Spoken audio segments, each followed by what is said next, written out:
again. So this video is about hazard perception. Now, I've recorded this clip of me driving around Bletchley in Milton Keynes. I think it's about 15 minutes long.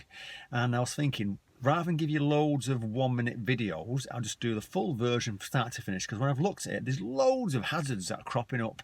I'm going to list below in the description what times were on the video. So if you want to write down what you think they were and the time in the video, by all means you can match it up and see how many you can get. See if you can spot the hazard before it actually happens. See if you can anticipate it.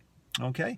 And one final thing before we start this video is, did you spot the guy at the beginning of this with the orange jacket in the middle of the road?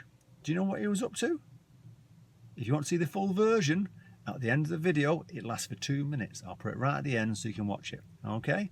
Take care. Good luck with your driving. And I hope this video on hazard perception helps you.